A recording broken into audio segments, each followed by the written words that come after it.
Baiklah, Assalamualaikum warahmatullahi wabarakatuh. Saya Atifah Azahra dengan NIM 24004073. Di sini saya akan menjelaskan tentang materi keamanan malware.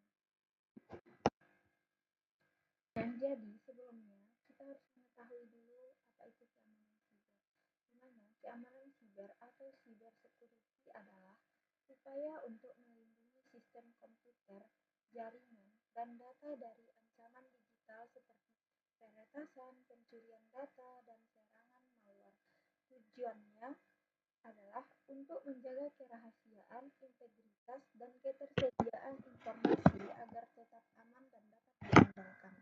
Nah, di dunia digital sekarang, data pribadi dan sistem informasi menjadi target serangan yang sangat rentan. Serangan bisa terjadi melalui celah, baik itu seperti kata sandi yang lemah, transmisi data yang tidak terenkripsi, atau perangkat yang terinfeksi malware. Akibatnya, banyak kasus kebocoran data, pencurian identitas, hingga kerugian finansial yang dialami individu maupun lembaga. Karenanya, pemahaman tentang cara membuat password yang kuat dan penerapan teknik enkripsi data ini dan pengenalan berbagai jenis malware itu adalah menjadi dasar penting agar kita dapat melindungi diri dari ruang digital secara efektif. Dan ada juga seperti yang kita ketahui password. Password ini kalau dalam bahasa sehari-hari biasa kita bilang kata sandi, di mana password atau kata sandi adalah metode autentikasi tradisional di mana pengguna memasukkan kata rahasia untuk membuktikan identitasnya. Fungsinya adalah untuk melindungi akses ke akun sistem atau data agar hanya orang yang berwenang yang bisa masuk. Karakteristik password yang baik itu adalah panjang, di mana panjang yang dimaksudkan itu adalah semakin panjang password, semakin sulit ditebak atau diacak atau dihack sama seseorang.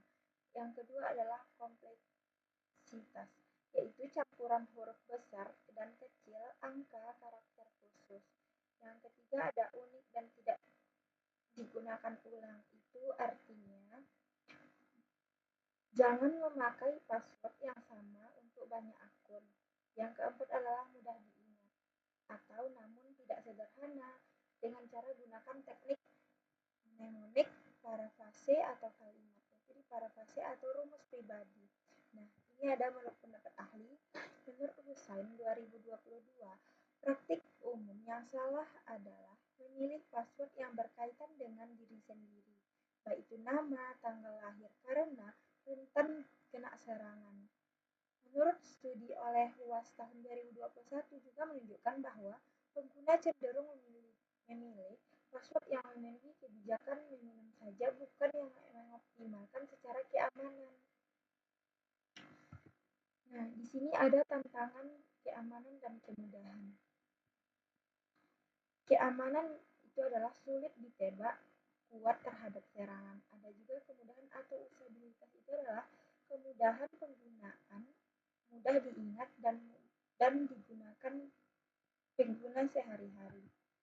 Dan di sini adalah beberapa kebijakan dan praktik terbaiknya. Yang pertama adalah gunakan multi-factor authentication atau MFA atau 2FA. Itu adalah selain password. Yang kedua, gunakan password manager untuk menyimpan dan menghasilkan password kompleks. Yang ketiga, ganti password jika terjadi kebocoran atau peringatan keamanan. Yang keempat, jangan mencatat password di tempat yang mudah diakses, misalnya di kertas terbuka.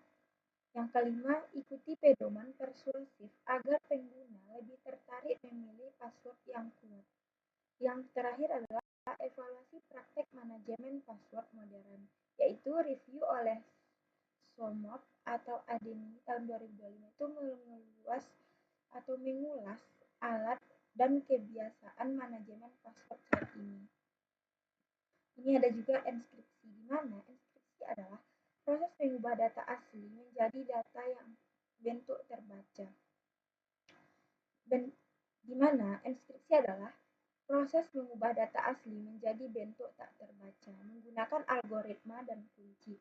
Hanya pihak yang memiliki kunci saja yang bisa mengembalikan menjadi plain text.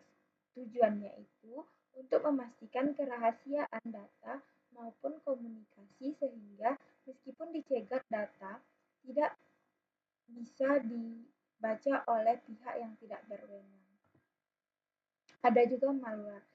Malware ini adalah perangkat lunak yang dirancang untuk melakukan aktivitas berbahaya dan di sistem seperti mencuri data, merusak, atau mengendalikan. Ancaman utamanya itu termasuk kerahasiaan atau buat kebocoran data, integritas atau data bisa diubah, dan ketersediaan atau sistem mogok.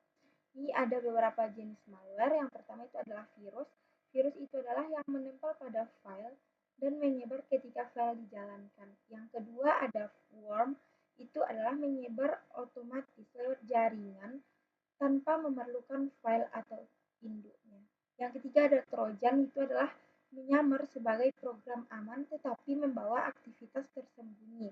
Yang keempat ransomware, yaitu mengenkripsi file korban lalu meminta tebusan. Itu biasa disebut adalah cryptophiral extortion. Yang kelima adalah spyware atau keylogger. Ini adalah memantau aktivitas pengguna atau mencatat kebutuhan keyboard atau screenshot. Yang terakhir adalah rootkit. Ini adalah menyembunyikan kehadiran malware di sistem sehingga sulit dideteksi. Nah, jadi kesimpulan dari materi hari ini adalah kita dapat mengetahui password itu adalah garis pertahanan pertama yang harus kuat, unik, dan dikelola dengan baik. Dan ada juga enkripsi, yaitu menjaga kerahasiaan data dalam menyimpan dan transmisi. Metode baru mendorong analisis pola alih-alih isi data. Yang ketiga adalah malware, itu adalah ancaman nyata, di mana deteksi modern menggunakan teknik yang canggih berbasis AI dan forensik. Nah, mungkin sekian penjelasan materi hari ini. Nanti kita akan melaksanakan kuis. Mungkin sekian penjelasan dari saya. Assalamualaikum warahmatullahi wabarakatuh.